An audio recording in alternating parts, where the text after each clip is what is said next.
दिलों को मिलाने का मौसम है, गिले शिकवे मिटाने का मौसम है। होली का त्योहार ही ऐसा है कि रंगों में डूब जाने का मौसम है। नमस्कार, मैं हूं आपके साथ शिखा शर्मा। होली पर्व की आप सभी को हार्दिक शुभकामनाएं।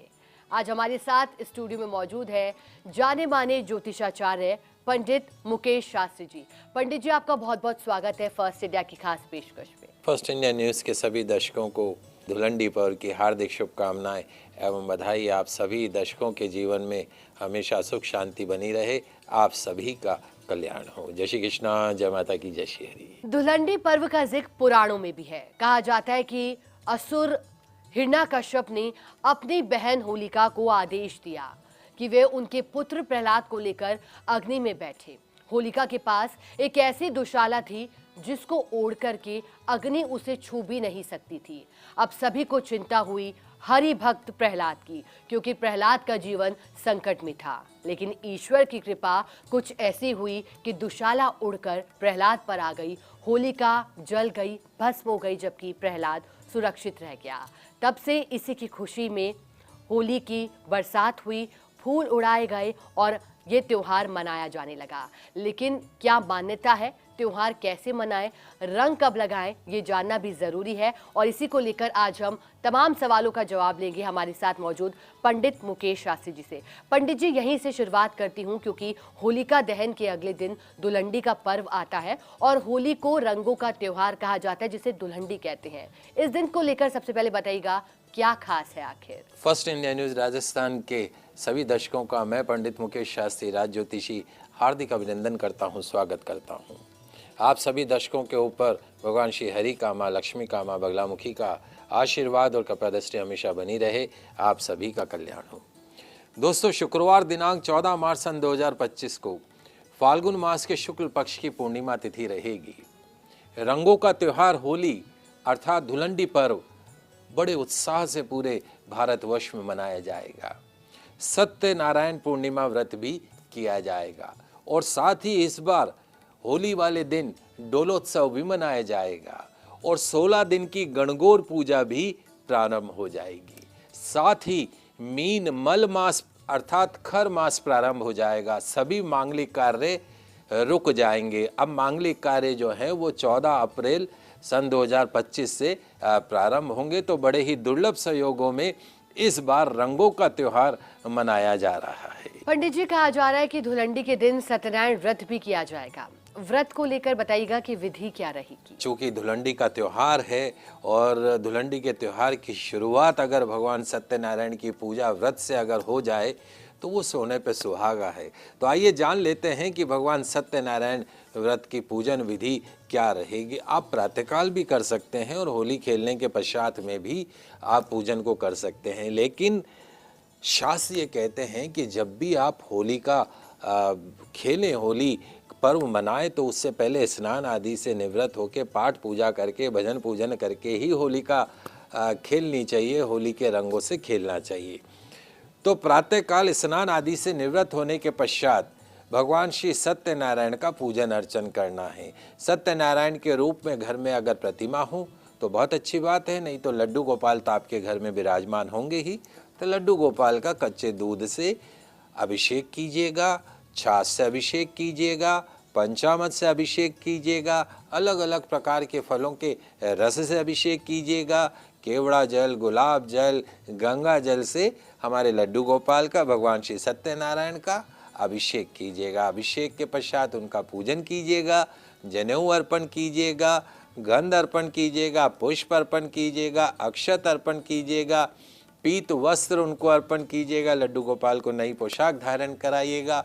फिर लड्डू गोपाल को गुलाल अर्पण कीजिएगा, तुलसी दल अर्पण कीजिएगा, गौ घृत का दीप प्रज्वलित कीजिएगा, चंदन से बनी धूप बत्ती की धूप अर्पण कीजिएगा, प्रसाद में पंचामृत अर्पण कीजिएगा, गेहूं के आटे को सेक कर तैयार की गई पंजीरी का भोग लगाइएगा, केले के फलों का भोग लगाइएगा, नारियल के फल का भोग लगाइएगा। एक माला में मंत्र मैं आपको बताऊंगा, उसका जाप कीजिएगा। पूजन मंत्र जो रहेगा, ओम लक्ष्मी नारायणाभ्याम नमः, ओम लक्ष्मी नारायणाभ्याम नमः। इस मंत्र का जाप कीजिएगा, पूजन कीजिएगा। तत्पश्चात भगवान श्री सत्यनारायण व्रत कथा का पठन कीजिएगा, श्रवण कीजिएगा। कथा का पठन श्रवण पूरा होने के पश्चात सपरिवार भगवान श्री सत्यनारायण की आरती कीजिएगा, पुष्पांजलि कीजिएगा। पूरे दिन निराहार रहकर संध्या समय में एक समय भोजन कीजिएगा। जो भी भक्त होली वाले दिन नाना प्रकार के उपचारों से भक्ति पूर्वक भगवान श्री सत्यनारायण भगवान की पूजन अर्चन करेंगे, कथा करेंगे, पठन करेंगे, श्रवण करेंगे, उनके घर में धन की वर्षा होगी, दरिद्रता से मुक्ति मिलेगी, कर्ज से मुक्ति मिलेगी, काया निरोगी बनी रहेगी, कुबेर का खजाना हमेशा तिजोरी में विद्यमान रहेगा। तो भगवान सत्यनारायण की पूजा करने के पश्चात घर के मंदिर में रंग अर्पण करने के पश्चात में ही आपको फिर होली खेलने का प्रोसेस आरंभ करना है, उत्सव मनाना आरंभ करना है। पंडित जी, आपने बहुत ही सुंदर तरीके से पूरी विधि समझाई कि व्रत कैसे शुरू किया जा सकता है और क्या क्या प्रक्रिया अपनानी है। अब क्योंकि इस दिन रंगों का जादू पंडित जी सिर चढ़कर बोलता है और लोग जो है वो एक दूसरे को रंग लगाने की जल्दी में रहते हैं, लेकिन हम आपसे जानना चाहेंगे कि राशि के मुताबिक कैसे इस त्योहार की शुरुआत होनी चाहिए, कैसे होली मनाना चाहिए। पहले मैं आपको ये बताता हूँ कि रंगों की त्योहार की शुरुआत कैसे करें। That is more important thing. प्रातःकाल, जैसे मैंने पहले भी आपको कहा, स्नान करने के पश्चात में अक्सर हम आजकल क्या करते हैं कि स्नान तो बाद में कर लेंगे महाराज दिन भर होली खेल के, लेकिन होली खेलने की शुरुआत आपको सबसे पहले स्नान करके होली खेलने की शुरुआत करनी चाहिए। तो स्नान करने के पश्चात आपका जो घर का पूजा स्थल है वहाँ पे जो भी स्थापित देवी देवता हैं उनको अबीर गुलाल अर्पण कीजिए। तत्पश्चात में शिव मंदिर जाकर शिवालय में भगवान भोलेनाथ का पंचामृत से अभिषेक कीजिए, उन्हें अबीर गुलाल अर्पण कीजिए। फिर उसके पश्चात घर आकर घर में जो आपके बड़े बुजुर्ग हैं उनका आशीर्वाद लीजिए।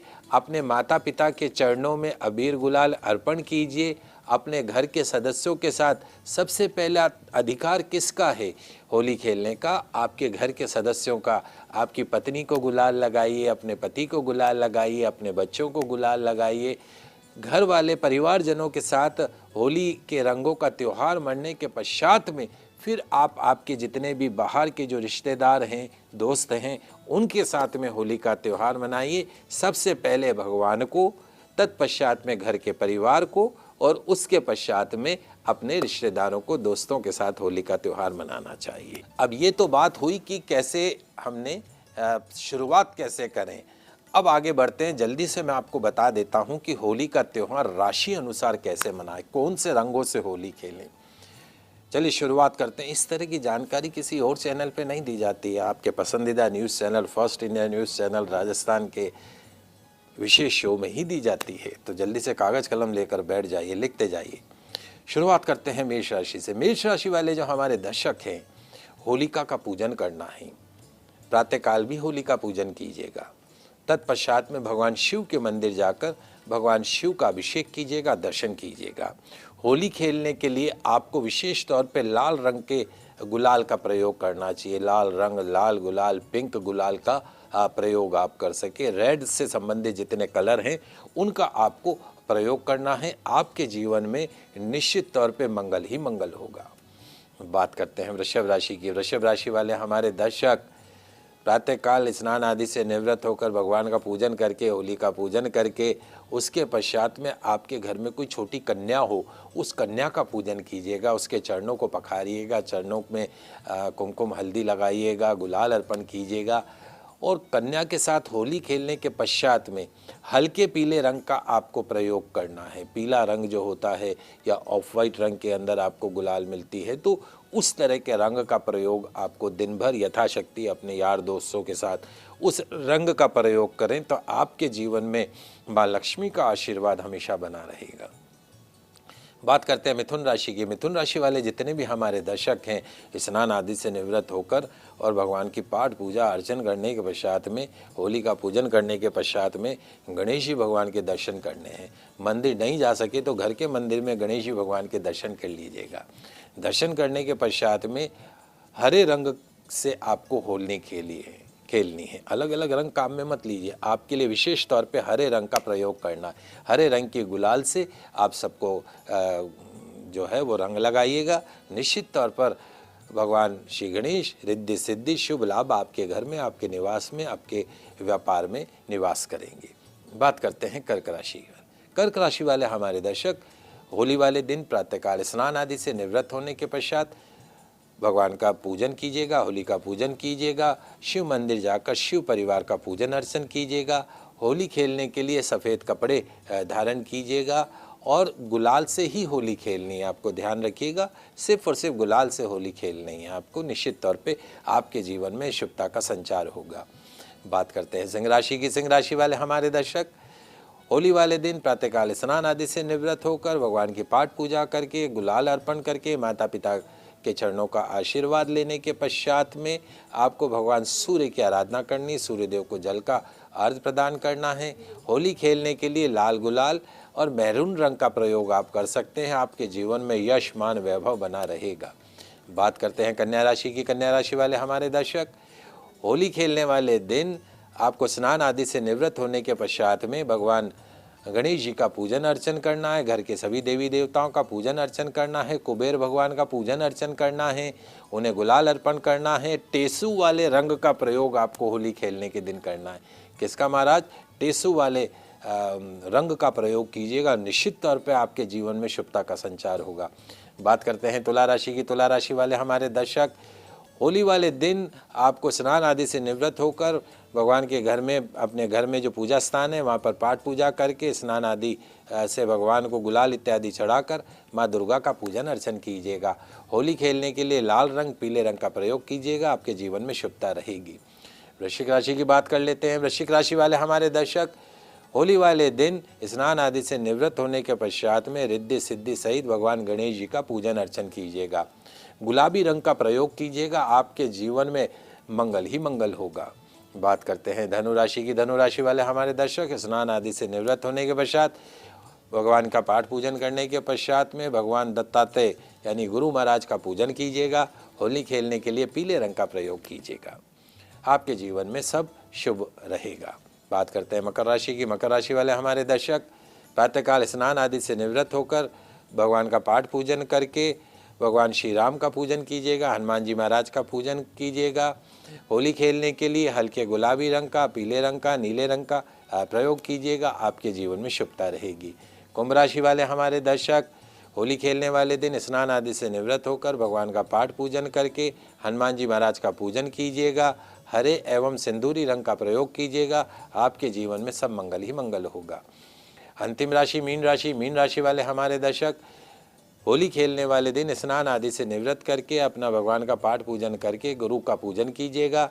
होली खेलने के लिए पीले रंग का प्रयोग कीजिएगा। आपके जीवन में गुरु का आशीर्वाद हमेशा बना रहेगा। तो जैसा कि पंडित जी ने बताया कि होली की रंगों का भी बहुत महत्व होता है, क्योंकि जो चटक रंग होता है, कहा जाता है कि वो ऊर्जा, आनंद और जीवंतता का प्रतीक होते हैं। और किस तरह से आप पीले, गुलाबी, लाल रंग का प्रयोग कर सकते हैं वो पंडित जी ने आपको समझाया है। एक छोटा सा ब्रेक के बाद आपको और भी ऐसी जानकारी होली को लेकर अवश्य देंगे।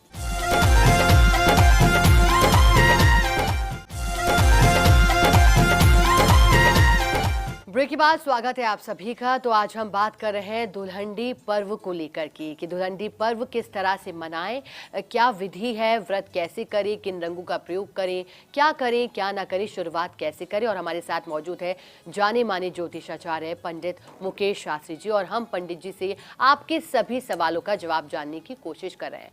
पंडित जी, क्योंकि हमने इससे पहले बात की राशि के मुताबिक रंगों के इस्तेमाल की और होली मनाने को लेकर, अब जानना चाहेंगे कि होली के दिन क्या करें, क्या ना करें, सबसे बड़ा सवाल है और सभी के मन में ये बातें रहती हैं। जी बिल्कुल, आइए जान लेते हैं होली के दिन क्या करना चाहिए, क्या नहीं करना चाहिए, इन सब पे चर्चा शुरू करते हैं।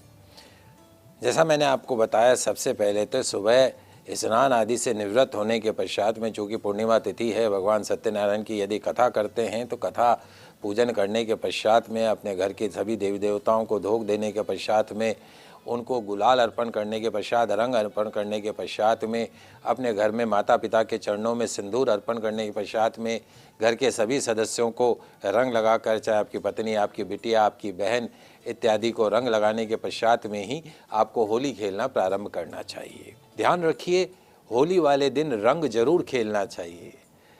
होली वाले दिन रंग खेलने से, गुलाल लगाने से जीवन में खुशियों के रंग आते हैं, मनुष्यत दूर होती है, दरिद्रता गरीबी दूर भाग जाती है।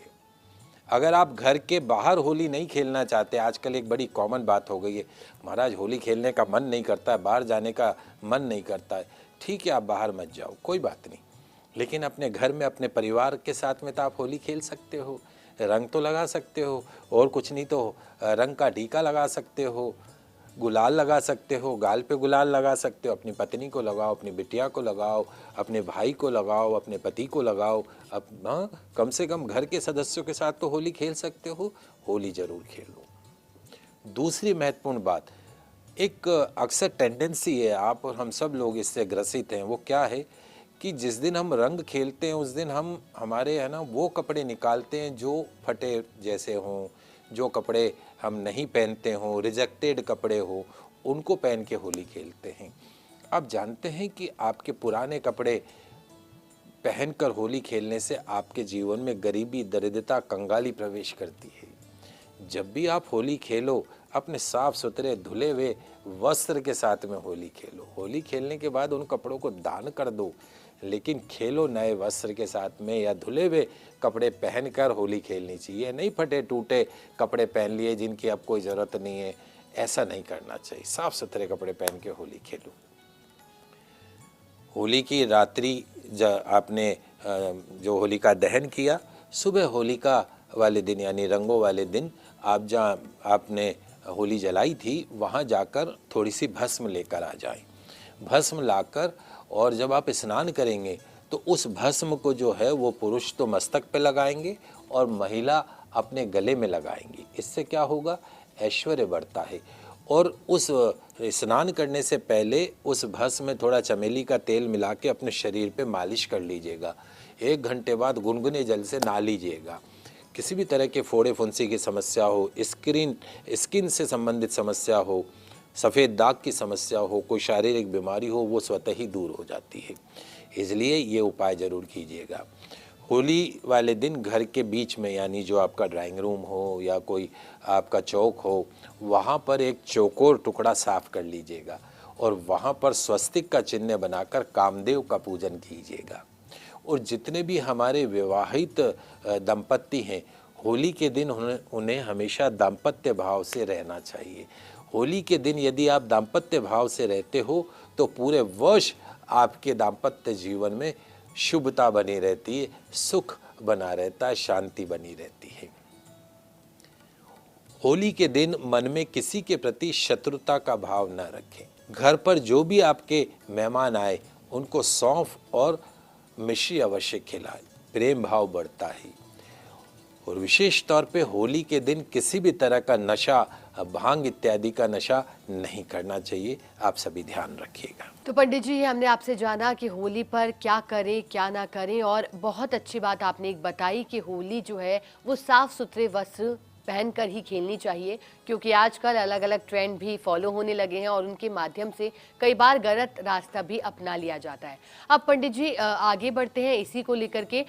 ये जानना चाहेंगे क्योंकि पंडित जी, हिंदुओं के त्योहारों में दान पुण्य का भी काफ़ी महत्व होता है, और जब हम बात होली की करें जो कि सबसे बड़ा हिंदुओं का त्योहार है, तो होली के दिन क्या क्या हमारे दर्शक दान कर सकते हैं? जी बिल्कुल, आपने बहुत अच्छी बात पूछी। आइए जानते हैं कि कौन सी ऐसी 3 चीज़ें हैं जो हमें होली पर ज़रूर दान करनी चाहिए। सबसे पहले कपड़ों का दान।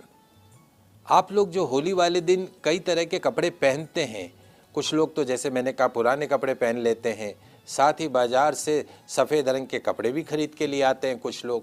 तो होली वाले दिन पहनने के पश्चात में, होली खेलने के पश्चात में वो कपड़े किसी के काम के तो रहते नहीं हैं, या तो आप फेंक देते हैं उसको, क्योंकि रंग लग जाता है तो ख़राब हो जाते हैं। क्या करें हम, उन कपड़ों को घर में साफ़ सफाई के लिए या तो प्रयोग कर लेते हैं, और कई लोग तो कपड़ों को फेंक भी देते हैं। लेकिन करना क्या है, उन कपड़ों को अच्छे से वॉश कर लीजिए, धो लीजिए, और धोने के पश्चात में किसी भी गरीब आदमी को, ज़रूरतमंद को वस्त्र का दान कर दीजिए। आपके लिए शुभ रहेगा। जो कपड़े पहनकर होली खेलते हैं उन कपड़ों को फेंके नहीं, अच्छे तरीके से धोकर साफ करके गरीब को दान कर दें। दूसरा, होली वाले दिन भोजन का दान अवश्य कीजिएगा। अपने घर पे तरह तरह के आप लोग पकवान बनाते हैं, नए नए व्यंजन बनाते हैं, क्योंकि घर पे कई प्रकार के मेहमान आएंगे, बहुत से लोग आएंगे और सब व्यंजन का लुत्फ़ उठाते हैं। लेकिन बेचारे कुछ बाहर लोग ऐसे भी होते हैं, गरीब लोग भी होते हैं जो उस व्यंजन की आशा करते हैं। तो अपने जो व्यंजन बनाए हैं उसमें से चाहे एक थाली का भोग ही किसी गरीब को खिलाइए, निश्चित तौर पर माँ लक्ष्मी की कृपा आपके ऊपर बनी रहेगी, देवताओं की कृपा बनी रहेगी। गरीब लोगों को भोजन अवश्य करवाइएगा। उसके साथ साथ जीव जानवर को भी भोजन कराइएगा, कुत्तों को, गौ माता को भी भोजन कराना है। आपके घर में हमेशा सुख शांति समृद्धि बनी रहेगी। पैसों का दान होली वाले दिन किसी भी मंदिर में जाकर आप किसी को दान कर सकते हैं, धन दान कर सकते हैं, ब्राह्मण को दान कर सकते हैं, गरीब भिखारी को दान कर सकते हैं। धन का दान करते हैं तो माँ लक्ष्मी आपसे हमेशा प्रसन्न रहती है, आपको उसकी कृपा आपके ऊपर हमेशा बनी रहती है। होलिका दहन वाले दिन भी पूजा में जब आप जाते हैं तो वहाँ एक सिक्का अवश्य चढ़ाइएगा। जैसा कि आपने शुरुआत में बताया था पंडित जी कि धुलंडी पर्व के दिन से गणगौर की 16 दिन की पूजा भी प्रारंभ हो जाती है। इसको लेकर कुछ बताइएगा कि कैसे पूजा की जाए, विधि क्या है, नियम क्या कहते हैं। जी बिल्कुल, आइए जानते हैं होली से शुरू होने वाले 16 दिन के गणगौर पर्व के बारे में। तो दोस्तों, होली वाले दिन से गणगौर पूजा प्रारंभ हो जाएगी। गणगौर एक ऐसा पर्व है जिसे लगभग हर विवाह योग्य कुंवारी कन्याएं, सुहागिन महिलाओं के द्वारा बड़े ही धूमधाम से श्रद्धापूर्वक मनाया जाता है। इसमें कुंवारी कन्या से लेकर विवाहित महिलाएं दोनों ही पूरी विधि विधान से भगवान ईश्वर की और गणगौर माता का पूजन अर्चन करती है। गणगौर पूजन कुंवारी कन्या अपने लिए सुंदर सुयोग्य जीवन साथी की प्राप्ति के लिए करती हैं। सुहागिन महिलाएं अपने पूर्ण दाम्पत्य सुख और पति की दीर्घायु के लिए करती हैं। तो होली के दिन से 16 दिन की गणगौर पूजा प्रारंभ हो जाती है। गणगौर केवल अकेले नहीं, जोड़े के साथ पूजी जाती है। अतः अपने साथ अन्य 16 कुंवारी कन्याओं को भी पूजन के लिए पूजा की सुपारी देकर उन्हें निमंत्रण किया जाता है।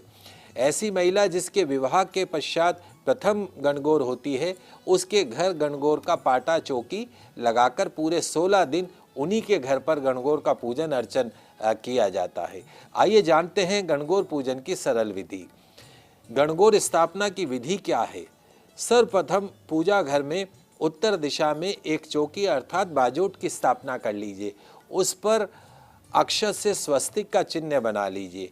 चौकी के दाहिने तरफ पानी से भरा कलश और उस पर पान के 5 पत्ते और उस पर नारियल रख दीजिएगा। पंचपल्लव रख के या आम के पेड़ के पत्ते का रखकर उस पर नारियल रख दीजिएगा। चौकी पर ₹1.25 और सुपारी गणेश जी के स्वरूप में रख दीजिएगा।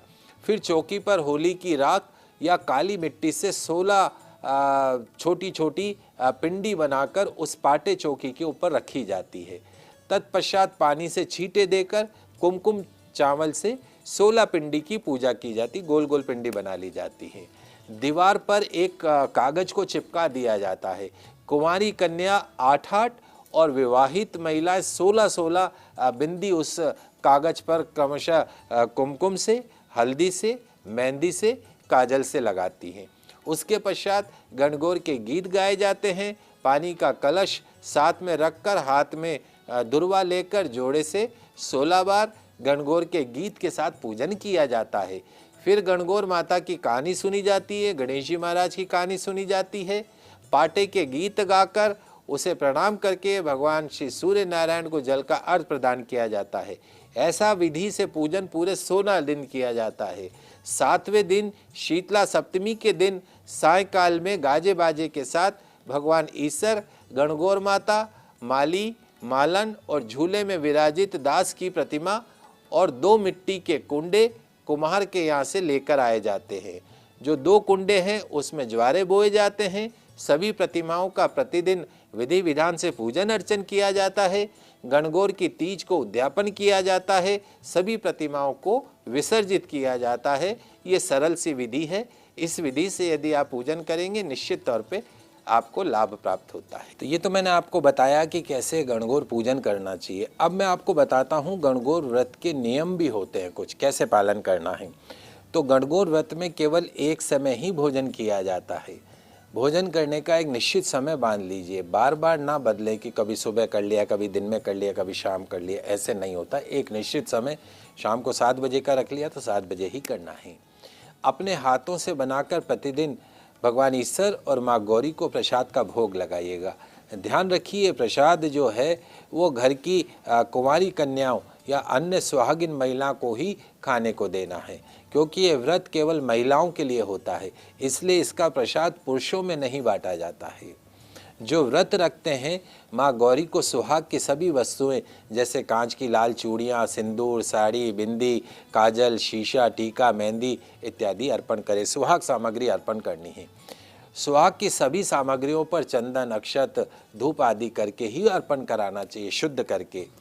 माँ गौरी को लगाने वाले सिंदूर से महिलाएं अपनी मांग भरती हैं, बेहद शुभ माना जाता है।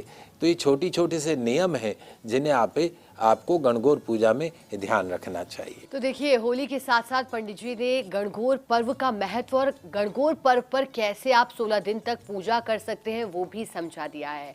तो क्योंकि होली का त्यौहार है, ज़रा सा खुशी मना लीजिएगा। हम आपसे दूर हैं, थोड़ा गुलाल हमारी तरफ से भी लगा लीजिएगा। और होली पर्व को लेकर के आज आपके मन में जो भी सवाल थे, हमने कोशिश की कि उनका जवाब जाने। हमारे साथ मौजूद थे जाने माने ज्योतिषाचार्य पंडित मुकेश शास्त्री जी। पंडित जी, बहुत बहुत धन्यवाद आपका हमारे साथ जुड़ने के लिए। उन्हें आप सभी दर्शकों को होली पर्व की हार्दिक शुभकामनाएं। भगवान श्री हरि का, माँ लक्ष्मी का, माँ बगलामुखी का आशीर्वाद आप सभी दर्शकों के ऊपर बना रहे। आप सभी का कल्याण। तो कहते हैं ना कि मथुरा की खुशबू, गोकुल का हार, वृंदावन की सुगंध और बरसाने की फुहार, राधा की उम्मीद भी है, कान्हा का प्यार भी है। और आप सभी को होली पर्व की हार्दिक शुभकामनाएं। देखते रहिए फर्स्ट इंडिया न्यूज़। नमस्कार।